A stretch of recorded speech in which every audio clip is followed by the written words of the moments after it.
Hello and welcome back to the Sound Good podcast. I'm your host, Michael. I am Big Chunkus. And I need a new co-host. Yeah, well. On today's episode, we're going to be talking about the newest Joji release called BALLADS1 and the newest Midnight release called Kids, both of which came out in October, I think? Kids was out in September. September and October. But before we do that, we're going to get into some of that good old music news.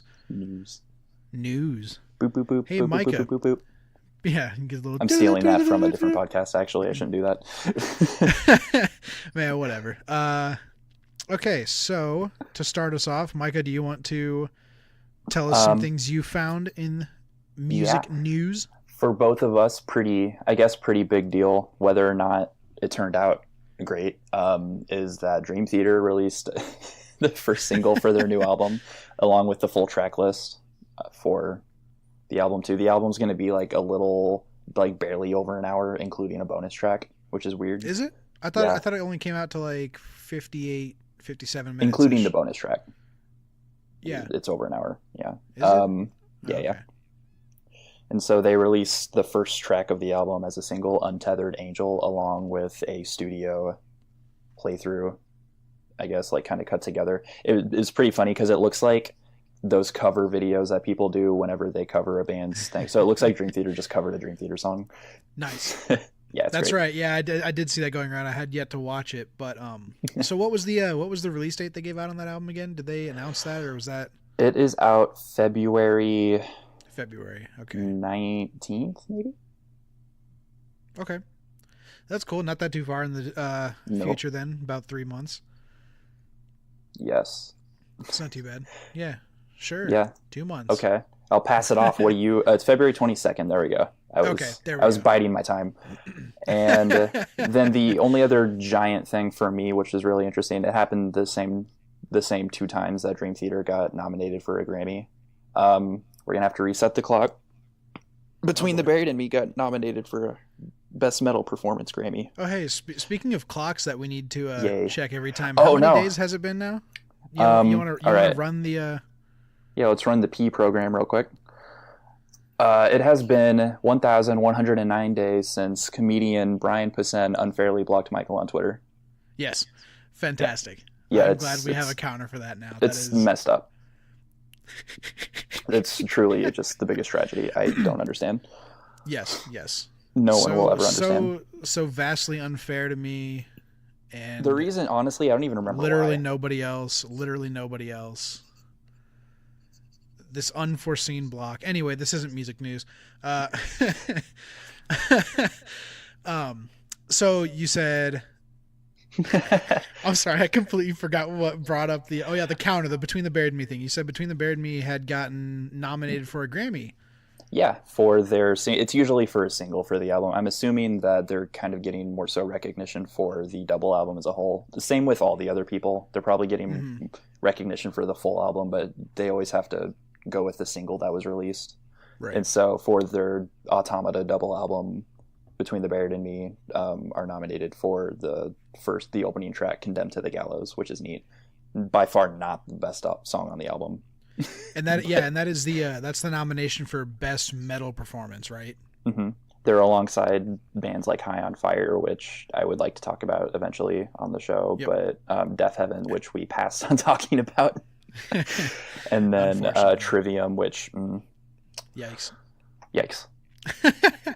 And then Under Oath is in the metal category for some reason. Yeah, some reason.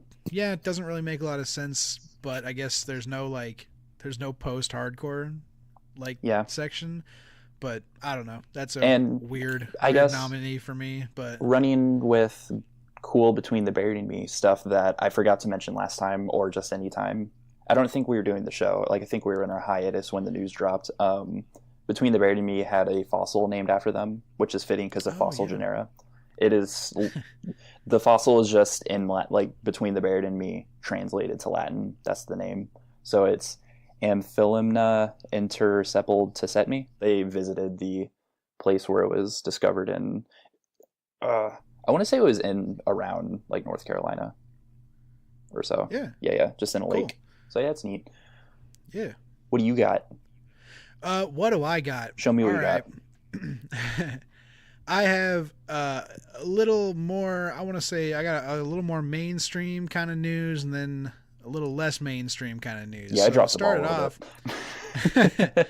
So to start it off, back in November, on November 5th, anybody who follows modern mainstream hip hop knows who 21 Savage is. I don't. Yeah, well, like I said, anybody who follows hip hop, 21 Savage on November 5th tweeted out just a date, 12/7/18.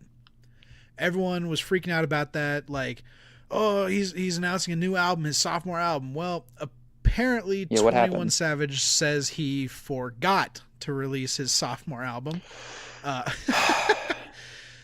I'm reading this from a article by Justin Camp on pastemagazine.com.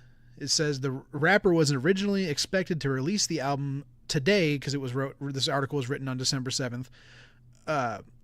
It says the speculation was based on a November tweet that simply said 12/7/18. Excitement was fueled further by Savage revealing the album art for the forthcoming album called I Am is Greater Than I Was.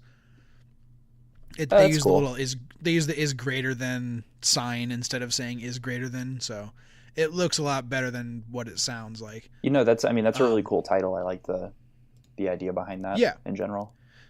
Yeah, no. But so midnight rolled around, on last night, and notable synthwave duo The Midnight. They rolled up. Not that midnight. Oh, not that midnight. But the 7th came and went. Obviously, the construct of time. Midnight. Yes. That men placed. Yes. On their flat Earth. Sorry. Shut the. This is going off the rails. A little bit. That's why I'm stopping you. I'm trying to get that sandbag wall up. So anyway, after all that happened, 21 Savage actually tweeted out, "Damn, I forgot to drop my album. My bad, y'all." So after that, he I guess it's been formally announced it will be coming out on the 21st of December instead. Why can't you just put it out? Yeah, right. You'd think so. Let's just hope he doesn't forget to put it out again this time. Lord knows we do not need another Kanye delaying his album by 3 months. That also feels like something Death Grips would do. Yeah, but surprisingly they haven't. No. Remember when they it seemed like they put a month later on the release date or something? Like right before it released? Yeah. They had a typo. I do. Do you also remember when they took 45 minutes to come out for their own show? Yeah.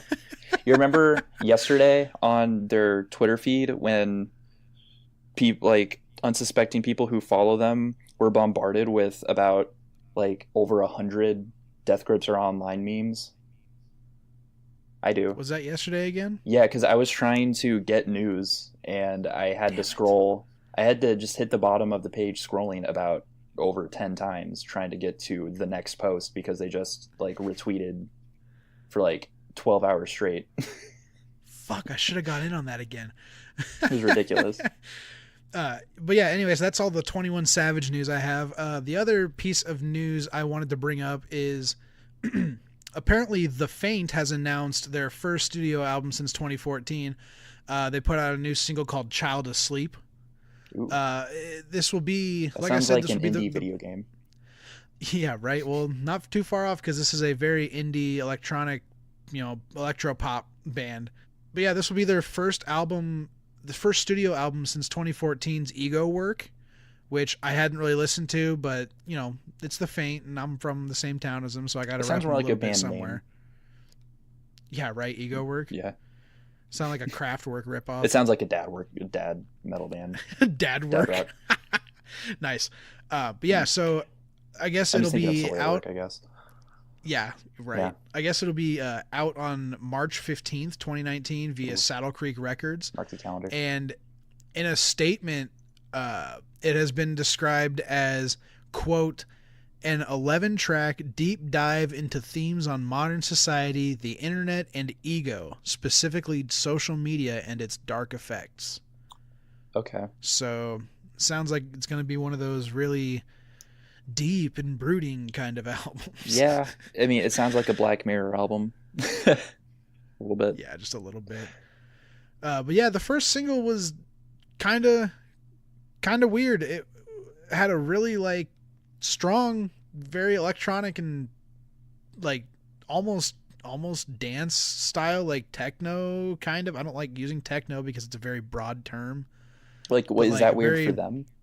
Is what you're saying? Or I mean, again, I haven't really listened to a lot of them, but yeah. considering they're like a punk slash like electro, like I said, they're like electro pop kind of. Okay. So I don't know. It was just a very chaotic single, but this is just kind of reminding me of when Foxine put out Slapstick for Near My God, and we were also just kind of sitting there like, this is really weird. What was that? Yeah, you know? kind of, except for at least Foxing had more lines than just one. This new song only has one lyric, and it's, Ooh. If I was wise, I would see I'm a child still asleep. Yeah, well, that's really deep. So, yeah, okay, that's that's coming out, I guess, in March. Mark your calendars, March 15th, new The Faint album. I mean, repeating a single line can work, but sometimes it super doesn't. Yeah. I need to listen to the song, but I mean, I'm saying that more so for the discussion of Joji coming up. Yeah. A little bit, because it's also very relevant. Very relevant. I got one more thing to hit real quick. I do have and then one we more can go after that, actually. right into the reviews. I forgot. We mentioned the Grammys. I figure since we pretty much covered the best metal performance category, I wanted to make a couple notes in the best rock performance category. Oh yeah. Out of the nominees, we've got Arctic Monkeys, Chris Cornell, Greta Van Fleet, Hailstorm, and then this new band that is formed. It's essentially a supergroup from a couple old hardcore acts called The Chariot and Let Live. Huh. I've not heard of them. It's this new supergroup they put together called The Fever 333, and that they only started that in like March, and they are already nominated for a Grammy for best rock performance for their song Made in America. That's interesting. Or Made in America, I guess it says on the Grammys site. I'm not sure if it's a typo, but I'm almost positive it's Made in America. But that's really hyped to see that, because do you like them? I love The Chariot, and I enjoy Let Live. I haven't listened to a lot of The Fever 333, but I mean, if it's a group out of those two bands, I'm sure I won't hate it. Okay. So, did you say that Chris Cornell is nominated for a Grammy? Yeah, for his song When Bad Does Good. When did that come out? Good question. It had to have been this year. So that was probably an unreleased song that they put out then. Yeah, it could have been a posthumous release, yes. Interesting. So honestly, because was it last year in June, July? Yeah. I really feel like most of, aside from that supergroup, which I mean, just by your account, it sounds like they seem very talented. Everybody's talented, but there is, I mean, I don't necessarily like the vast majority of the bands in that category. I'm gonna be real. If I can't make better music, but I don't necessarily like most of them. I'm gonna be real. If anybody other than Chris Cornell or The Fever wins that category, I'll be a little upset. Mostly because Greta Van Fleet is literally Led Zeppelin, Hailstorm is literally unlistenable, and the Arctic Monkeys are the Arctic Monkeys. They should not win for that album, Arctic Monkeys specifically. No. They're there because of name recognition. Yes. And it's the second, like, when you set all those names, every name sounded like an eye roll. Like, of course they'll win, but it kind of feels like Chris Cornell will probably win just for the sake of. I got a feeling, which is really weird.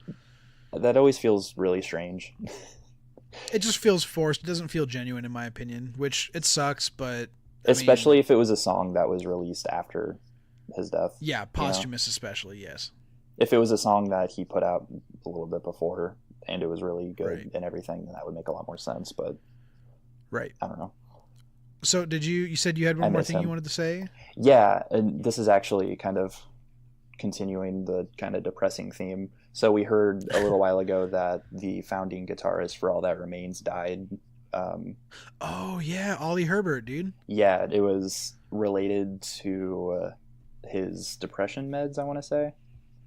Was it? Maybe. I don't remember seeing the actual cause of death, but the story that I saw recently was that for their tour at the moment, Jason Richardson is filling in his spot.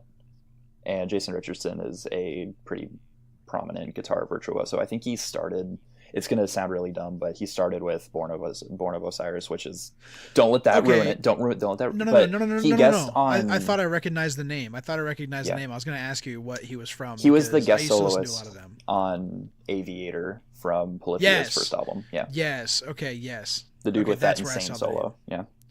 Yeah. The unnecessarily shreddy solo. Sure. Yeah. Yeah. No, but yeah, he's cool. Yeah. So that's kind of neat. But yeah. And yeah. Okay. Well, the other thing that I noticed that was neat is that Spotify has been rolling out those like year wrap ups for all the artists. So that's always cool to see the stats on like who's listening to what bands. Right. Yeah. Okay. Well, with that is our news. At least what we deem news. Boop, boop, boop, boop, boop. So now we are going to jump into the reviews, and we're going to start it off with the Joji album. Ooh.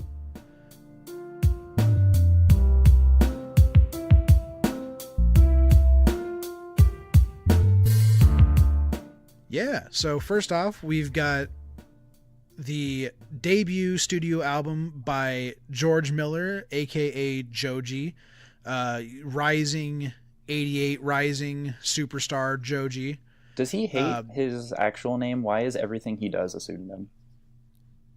Well, I don't know, just because that's what everybody does, man. I don't know. Okay. I mean, everybody else knows him as Filthy Frank, Pink Guy, and all this other stuff, but he's retired those aliases, so now he is either just George Miller or Joji. Yeah. But yeah, this album came out October 26th, 2018, and I should mention this album's name. It is called BALLADS1. Ooh, actually, yeah, I didn't put that together.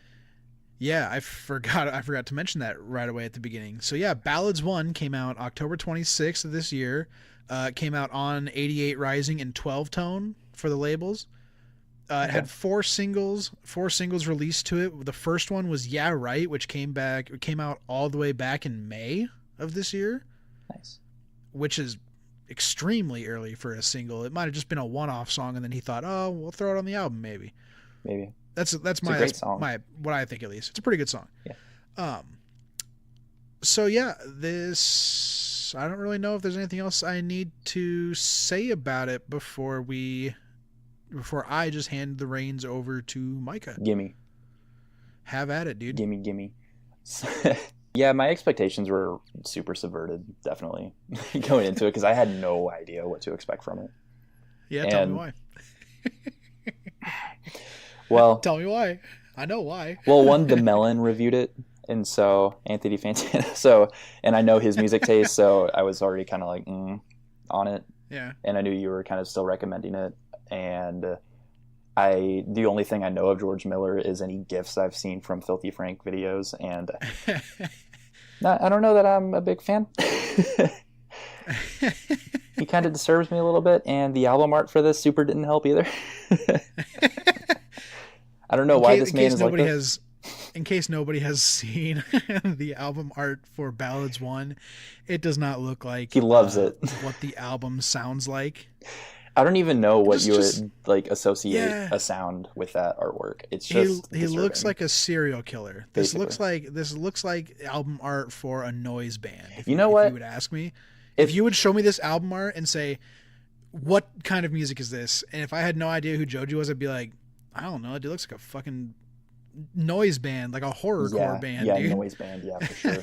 And no, the way it looks like he's kind of contorting makes it look like he watched the movie Split and was like, yeah, I can do that. Yeah, James McAvoy, I can do better. Oh my god. So let's get into the music. So what do you think of the music? I really like the opening track called Attention, and I really enjoy it when I feel like there's a certain quality to albums of bands that have their album title and all the tracks in full caps every time. Yeah. I don't know why. Like at least I haven't hit a bad one yet. But yeah, all the track lists, the whole track list in this is in all caps, and I really like the first song, Attention. I was a little bit afraid that it was going to be mumbling vocals throughout the entire album based on that. And I guess it kind of is, but kind of isn't. You know, he does change it up. Yeah. The vocals are pretty dynamic, which I appreciate. He does have a pretty general vocal style that he goes for. But whenever it gets absurdly mumbly, it seems like it's for a really specific emotional reason. And if the lyrics are pretty comprehensible, so I was able to just kind of pick up that this is clearly a cathartic project for him. It seems like it sounds like he has a lot of things to get off of his chest, or just kind of make something about, so that he can kind of deal with it. Yeah. Apparently, according to Joji himself, the focus of the project was just ballads. And in an interview with Annie Mac, I guess, he said that he was trying to make the project full of ballads that are different in, quote, their own special way, and that are powerful, set a new direction, but keep, you know, his original roots that he established in the EP prior, called In Tongues. Which, having listened to both... Hey, that's a Dark Sermon album name. Great. We have a counter for that now too? Oh no. Dark Sermon are on hiatus. Not. Oh, I need to make a calculator for how long they've been on hiatus. Yeah, you do. Anyway, so you said you enjoyed the vocal style he had then, or? Yes, just because it did end up varying. If it was like that the whole time, absolutely not. I would have been really bored with it. But since he was super dynamic, and that is a really good point, that every song is really different in its own right. He even dabbled. It kind of felt like he almost got into post-rock a little bit on some tracks. So the songs Wanted You and Why Am I Still in LA reminded me a lot of Nearer My God by Foxing a little bit. Not the song, but the album.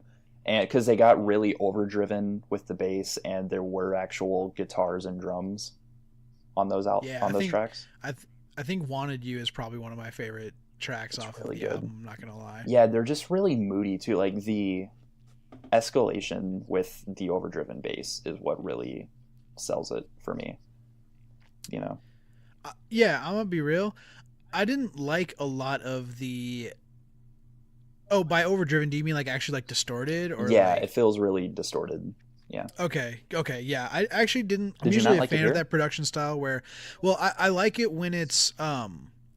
When it's there, the bass is really heavy and distorted, but at the same time it doesn't affect anything else. I noticed it the most on Attention, but I don't think it happened on any other track, but definitely did on Attention when the heavy like sub bass finally comes in. I think it distorts his vocals a little too much.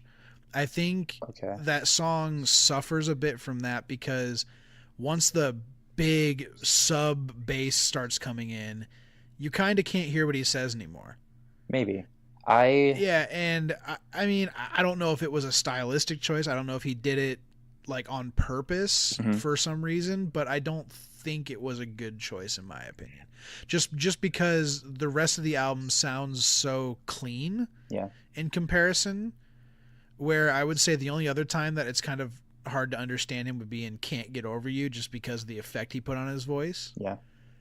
But other than that, though, I think the sub bass and everything associated with distorted bass was used tastefully. It's just in Attention, it kind of was a little overblown.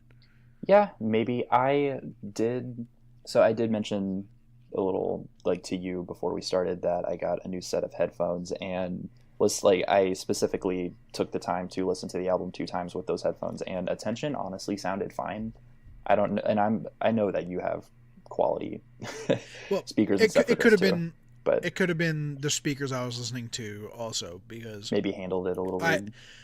I noticed it the most in my car. Okay. In my car specifically is where it was the worst. But like on Spotify, my headphones on my computer or on my phone, it was okay. Specifically in my car, it was awful. All right. Yeah, and that's when you're dealing with these kind of effect layers, that's bound to happen with if it really matters what hardware you're listening on. Yeah, sure. And so Yeah, it's good that you mentioned that. I guess when you mentioned that you were wondering if it was for a purpose, I honestly think it was, just because I don't know, some of the transitions for a lot, like in the songs, just really felt very methodical, and I was really surprised considering this is a debut full album. You know, Yeah. he's a really Well, I mean, competent songwriter. yeah, well, he's actually been making music under the Joji name for, like, I want to say at least the past 8 years, Mm-hmm. maybe the past 6, at least the last 5 years. He's been making, like, not records, not EPs, nothing like that, like, really seriously. It started off as his music, and then there was a whole thing where people who liked Filthy Frank were, jumping on the videos and, doing Filthy Frank memes and stuff like that he didn't want associated with Joji. Yeah. And so then he kind of stopped doing Joji. Yeah, because he didn't want that associated anymore. Yeah, there were a few song lyrics where I think on maybe No Fun, possibly, he said something about looking good in green as the lyrics, and it clearly that's an aspect of his life that he's still kind of struggling with, I think. Yeah. And that I would understand that if you're trying to just move on and people keep bringing that up. Right. And I guess just a funny thing I noticed is that I really enjoyed the Wanted You guitar solo, because there's actually a guitar solo in it. And it was pretty funny because the scale pattern and the soloing pattern that they went with was essentially one of the little solos in Don't Stop Believing by Journey, which is pretty funny. But I really loved it in the song because the solo was really subdued. It was never prominent in the mix. It was actually still kind of hidden behind all the distortion, which was really cool. I loved how moody, it just maintained the atmosphere of the song. Yeah. I want to, so on things I didn't enjoy, I was kind of let down by the songs Test Drive and R.I.P. Oh, really, dude? Test Drive? That's probably Test Drive one of my less so. Songs. I really didn't like R.I.P. What didn't you like about R.I.P.? So both of these are just tracks where they're just, so the whole album, all the bass melodies are really repetitive, but these two in particular were just, I think that the things that they repeated didn't work as well as the other songs, maybe, to me. Test Drive, I said, less so, but R.I.P. I kind of started rolling my eyes because it was just the R.I.P. I would die for you thing just didn't really work for me, being repeated that much. Okay, fair enough. So in Test Drive, I really loved the higher register vocal section that he did, where he showed off his vocal range. That was great. Oh yeah, I love that. Speaking of that, I feel like he did that a lot on this album, and that is something I absolutely love when George Miller throws out his high vocal range, dude, because he has such a good singing voice, and I'm so glad. That's another reason I'm so glad he stuck with Joji over the Filthy Frank and Pink Guy stuff, because ever since I discovered his original Joji releases, his songs like Medicine, Charlie Brown, and all this other stuff, all these old songs from him that he hasn't quote unquote officially released, because they're not. I'm only saying that because they're not on a label. They're just on his YouTube channel. I always fell in love with that kind of music he made more than the Pink Guy stuff, but a majority of people seem to enjoy his Pink Guy stuff over his Joji work. At least that's what it seemed like back when he was still doing Filthy Frank and all that stuff. Yeah.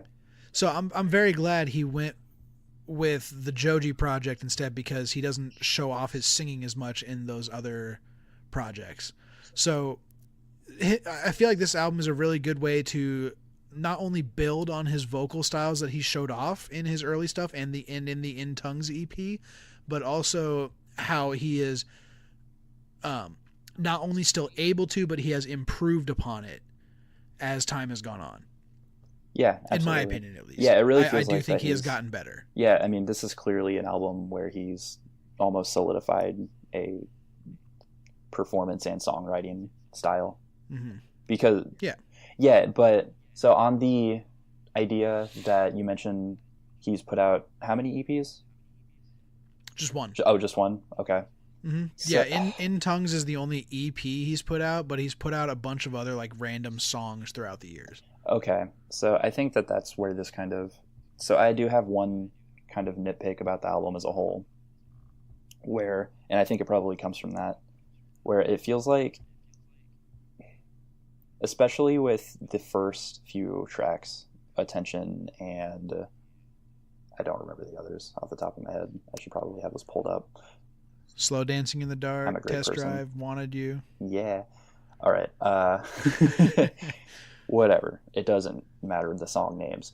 I don't like that they don't flow together. But specifically just the first few, because they are really, really hard cuts of the song's over. Yeah. And the intro to the next song has nothing to do with the outro to the and that's not in and of itself bad, but it was just a tiny bit jarring. Yeah, I do think that he could have placed the singles a little more separated in the album, because I mean, all 5 of the singles are tracks 2 through 6. Okay. Like slow, and they're almost all in order too. You've got Slow Dancing in the Dark, Test Drive, Wanted You, Can't Get Over You, and Yeah Right. Well, they're in like opposite order, I guess. No, Okay. I don't know. They're in some sort of order, but all the singles from the album are right there grouped together. Everything outside, like Attention, Why Am I Still in LA, No Fun, Come Through, RIP, XNXX, I'll See You in 40. Those are all not singles. Mm-hmm. And they're all clumped. Like the first half of the album is singles and the last half is not singles. And that's a really weird thing to do, because the singles obviously are going to be more radio friendly, more, well, quote unquote radio friendly, more likable in order to be singles usually. So it's really weird that you put all the, like, you know, not saying that the other songs are bad, but it's weird that he would put all the like good songs all in one block at the beginning.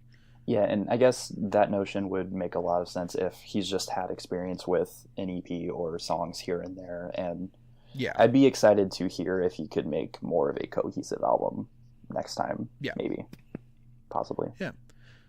So, do you want to wrap it up here and then we can move on? Yeah, I'm going to put this into my album rotation for sure, though. Like, this isn't one where I'm going to hand wave and go, yeah, man, I loved it. Like, no, I actually really didn't, because it's a really nice moody album to just throw on. Well, cool. I enjoyed it. I'm glad you enjoyed it. Yeah. Hell yeah. Thanks, BB. All right. So now we're going to move on to the next album, and I will pass the introduction rights over to Micah. So those darn kids, Kids, like, if you don't count instrumental releases of albums, Kids is the 5th full-length release from the synthwave group The Midnight, a duo comprised of Tyler Lyle and Tim McGowan. And somehow taking their already prevalent 80s aesthetic further, the group released this nostalgia trip of an album on September 21st, 2018. I myself got the CD and a really, really cool neon pink transparent vinyl of the album, and it came with signed postcards from the band. That's cool. And I really do think that the artwork of this album is super necessary for your absorption of the music itself. You know, you really need to get immersed in what they're trying to get across. But enough of my nonsense. What'd you think? Well, like you said, this is from really short. Midnight. We've talked about these guys before. It's like what, 9 tracks? Yeah, and they're all really short.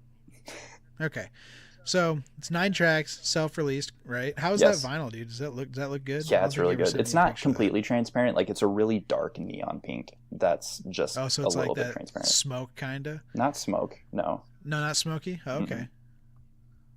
Oh, you gotta show me a picture of that sometime soon. I will. Anyway, yeah. No, I'm gonna be real, dude. I liked the album, sort of. Okay. I'm going to start off with good things because I always think you should lead with the good. So tell that to my this kids. album. I don't know what that's supposed to mean, actually.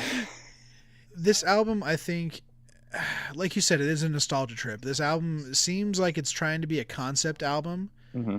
And they drill that into you kind of with the intro track titled Youth, Yep. which is just that's an instrumental, isn't it? Yes, but it has the clips from old news broadcasts Yeah. in it. Okay. Yeah. So the whole point of this album is to drag you back into the 80s, And be a back kid again. back to before the video game boom of the 80s, back to when arcades were popular and malls and all that stuff. So, and they exemplify that, like you said, very well with the artwork, which is just some vapor wavy looking edit of a mall. Big fan of the artwork, not so much the album. Huh. So the singles off the album, Lost Boy and America 2, were really good. I will say all of the actual songs on this album are really good. Mm-hmm. However, if they were trying to make it a concept album, I want to say good things before I get into the bad stuff, but it's just kind of how this is going to flow. If they were trying to make it a concept, yeah, I just gotta let it flow, dude. If they were trying to make a concept album, I think they failed in getting me to believe that, because kind of like a thing you said with how the songs that were at the beginning of Ballads 1, there's no smooth transitions between the tracks. Oh man, dude, there's most of it. It's really weird. I don't know if they messed up the editing, but between Youth and Wave, there's a really, really weird like pop cut between the tracks. Yeah, there is. It's a really strong cut. I didn't know if it was like my CD it's not or not. Good. It's strange. No, it's not good. And I think the album is also just too short and too lacking of like actual content to have their prelude, intermission, and reprise tracks. I think they should have just thrown those out and made actual music. Because first of all, because the kids, the title tracks, Kids Prelude and Kids Reprise, it's the same track. It's the same song. Yeah. That's not like, this is going to sound really snobby, but that's not what a prelude and a reprise are supposed to be. It's supposed to like capture, like a reprise is supposed to capture a motif given off earlier in the song or the album, not literally repeat the same song. Yeah, because... And that's all it is. The way... Yeah. And it's the ending track. Sorry, I don't mean to keep interrupting you, but it's like, it's the ending track. The reprise is the ending track, and it's just a 6-minute version of the 2-minute song with a little bit of drum buildup at the end of the 2-minute prelude they played as the third track. And no, you're totally right that the prelude, because it makes sense that a prelude would be, okay, here's a little snippet of the full song you'll hear, but then the full song is just the prelude repeated. The prelude looped 3 times. Yeah, and like a reprise, like my... Oh no, we have to actually... This is a legitimate reset the counter. My experience... my experience with the reprise is Goodbye to Everything reprise, where it's like a 2-minute song. Oh, I thought you were gonna bring up Dream Theater reprises, because we talked about those too. No, but that's been my biggest experience. Explicitly a labeled reprise. Goodbye to Everything reprise is like really good. It's a labeled... The one I'm thinking of is a labeled reprise in 6 Degrees of Inner Turbulence. Oh, is it? Oh, yeah. Yep. About to Crash reprise? Yeah. Yep. But that itself is like, that's a full song. Yeah, it is. It is. But they reprise About to Crash by putting the actual rhythm, the main melody, the main riff, the main motif from About to Crash into that reprise. And then it turns into its own song. Yes, exactly, which is good. I that was my biggest gripe about Kids, is that it felt like there was too much filler. The only what I would consider actual tracks on this are America 2, Lost Boy, Explorers, I think is an actual song, and then Explorers is great actually. What I say, Waves is the other Wave one. Yeah, Wave, whatever. Explorers is probably my standout track actually, personally. Either that or America 2 probably would. They're both really strong standouts. Yeah, especially because I'm so angry about the failed concept attempt. It feels like I really don't want to down talk this album, because it is a great album. This band, this duo, this project, The Midnight, they are consistent, if nothing else. this album didn't really feel like it expanded a lot on the sound they have developed and released with their previous, I think, how many albums have they put out? You said like 5? Yeah. Like full, like LPs. Yeah. It's not like a change of form. It's more or less a polishing of that form, which is not bad. The tracks are not bad. If you just want something to sit down and listen to or put on for background music, it's good music. Like, I will never bash the musical integrity of this duo. However, the choices they made concept wise seemed like a misstep. And I feel if they just hadn't tried so hard to drive into your head the whole, this is supposed to be like a 90s or like an 80s throwback with they had that, what was it called? Sunday morning or Saturday mornings or something like that. And it's literally just 49 seconds of commercials. Yeah. Commercial audio. And again, it would have been good if the album had been longer, more cohesive, if the songs would have flowed into themselves better. But there's no flow in between these tracks. It's here's a song, here's the end. Here's a song, here's the end. Here's another song. Here it's that none of them flow into each other really well, except for there was no, you know what? No, I can't even think of it anymore. I must be thinking of something else.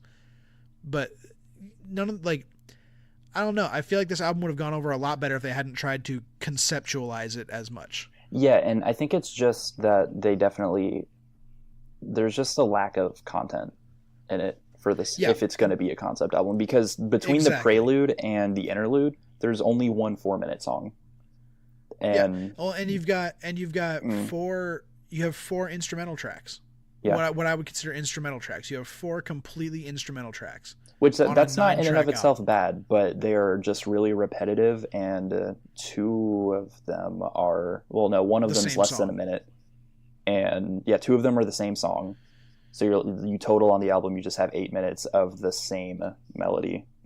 Yeah, and it's just I don't know. I think that was a bad choice to do. Mm-hmm. Like, especially with the reprise and the preludes, that was completely unnecessary. You could have just released the reprise as one song. I'd have been like, oh, that's a pretty good song. I have no complaints. I have no complaints about the reprise as a song. Yeah. Except for the fact that it's a 3 times looped version of the prelude.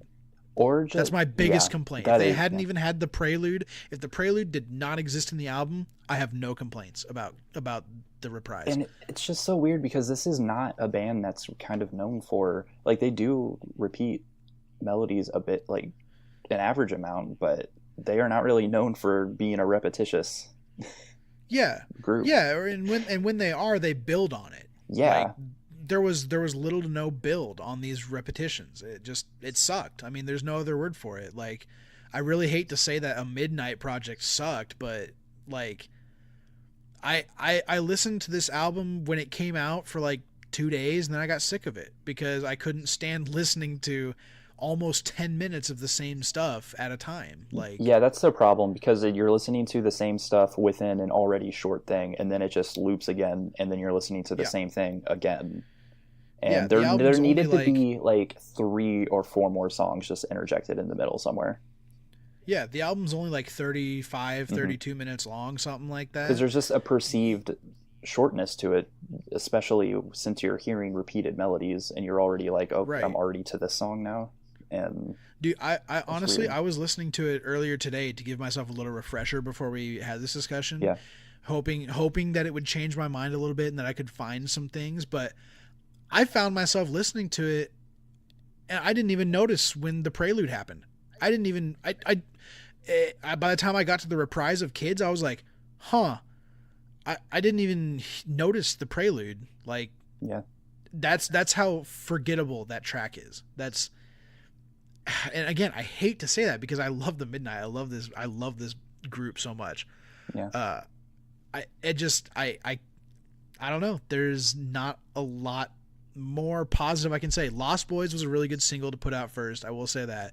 That's probably, if not America 2, that's probably the strongest track on the album, in like writing wise, the strongest track. Mm-hmm.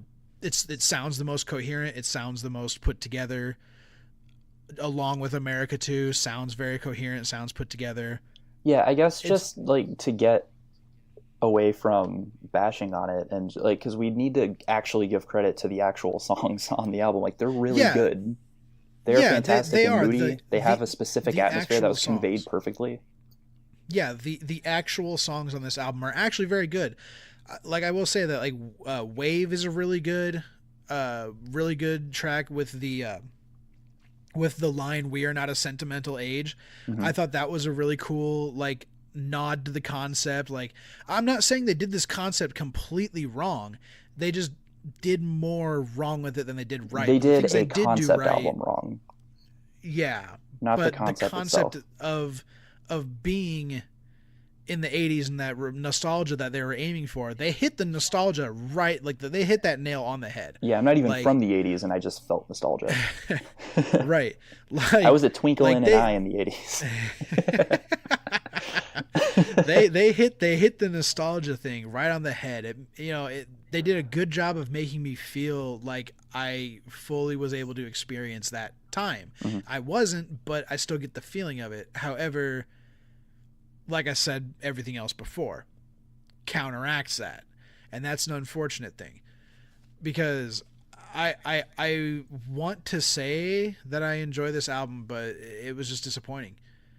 Yeah, I mean, I don't know. I find it easy to kind of get past that and just enjoy the actual songs in the moment, personally, and can get past that a little bit. But it just sucks that it's just kind of like, hey, we got a new full Midnight release. Oh no, actually, it's just kind of 4 songs.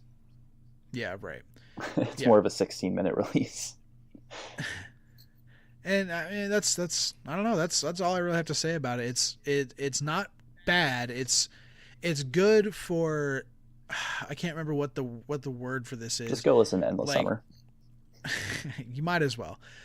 I think it's called, like, unattentive listening or something like that. It's good to have on, like, as background noise, and it's decent driving music. That's basically when I listen to it exclusively. It's good, like, chilling music. Like, you can just be, if you're hanging out, it's good, background music. It's not good attentive listening music if you're listening to the music, which is, like, what a concept album is supposed to be. Exactly. If you're going to listen to this album to fully enjoy it, I would recommend just not thinking of it as a concept album and just being like, oh, this is supposed to sound like the 80s, and that's good enough.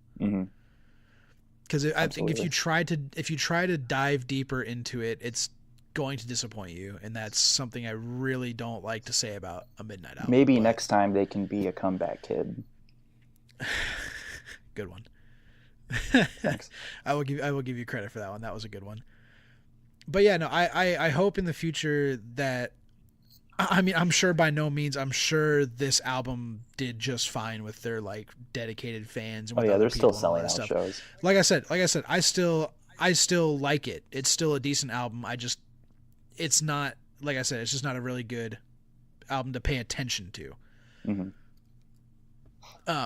But yeah, no, I just hope that in the future the Midnight can, like, expand on this a little bit more. I hope this was just an experiment, and they realize what they did wrong. If they realize what they did wrong, and they fix it and improve upon it on a next project. I would love to hear it, like, a 13 or 14 track album from the Midnight that is the same concept but done better. I would totally be fine with that. Yeah, I think that it straight up just feels like they had a concept in mind and they just didn't have enough ideas to back it up. Maybe. Yeah. It sucks to say, but yeah, it's unfortunate. But that's all I got to say about it. Closing thoughts, it's an okay album. Cool. I don't know. It's an all right album. So that is it for this week's episode. I guess, I mean, we'll get it. What have you been listening to in the meantime? Oh, that's right. Yeah. That's right. What's been going on with your life? What have I been listening to? I have been I'm not gonna lie, I have not been listening to a lot of music. Neither have I. I've been on a really big podcast binge lately with with some true crime podcasts. So Okay. this is a free ad for some podcasts out there. Hit me up because I love your shit. I've been listening to the Happy Face podcast a lot, which is about the Happy Face killer and Ooh, all this other stuff. I like true crime podcasts, so this was really interesting. interesting to listen to. So how about you? Have you been listening to anything I've been at all? I spun that Dream Theater single several times to like get a good feel of like how I felt about it. I guess. That's right. We never really talked about that. We kind of did. I kind of mentioned that the mix. That's all right. I don't know. Well, I said that it was a big deal that it released for us, but like the quality of it may kind of affect that. Yeah. I don't know. It just kind of felt like, number one, it was a shit ton like outcry from a dramatic turn of events. Yes. Holy crap. I was trying to think of where I heard that before. Oh my god. But then there was a vocal rhythm somewhere in the middle where whenever I sing it in my head, I accidentally start singing Forsaken. I start singing the I waited patiently for night to fall again rhythm. I know what you're talking about. And so there's that. I guess I haven't been listening to a ton of music just because this is pretty big deal for me. I picked up a brand new guitar, and it is a PRS Mark Holcomb SE. I want to probably say it's a 2017 edition. It might be 2018 though. And so Mark Holcomb of Periphery. Yes, and I have been attempting to learn some Periphery songs since I have that now, and they're surprisingly simple. I think that specifically his playstyle actually fits my doodling playstyle, so it's not too jarring to do. And luckily both of the songs I've been listening to, they're in drop C, except the low string is down to A. Sure. Yeah, it's great. It's the thing that you love. Yeah, why not? Yeah, why not? Wait, what do you mean? It actually sounds really cool. Come on, man. Mastodon did that on The Hunter, dog. Yeah, they did. And actually. on their album Leviathan. I forgot about that. I need to. I do have my tab book of The Hunter, like in its entirety. I need to pick that up then. Yeah. Oh, yeah. I'm still waiting on my tab book for No Place by A Lot Like Birds. Mm-hmm. They put out a tab book for that just at the beginning or the middle of November. So now I can finally have the answer to the age-old question of what the fuck time signature is happening here in the song Next to Ungodliness. It'll probably be So 4/4 as it usually is, and you're just like, will be genuinely surprised and upset, and I will be adding A Lot Like Birds and Michael Franzino on Twitter if it is in 4/4, and I just want you guys to know I am disappointed. Yeah. But yeah, that's gonna do it for this episode. Thanks for checking it out. I hope whoever's listening liked the reviews of the albums we gave. I hope they were informative enough. I hope we gave you enough of an insight to either want to go listen or to avoid. I don't know why you would. Yeah, they're both great. But yeah, just with problems. Yeah, just a little bit of problems. Nobody's perfect. You got to work it. Nobody's perfect. That's a good ender right there. Big Nobody's Chungus perfect. signing out.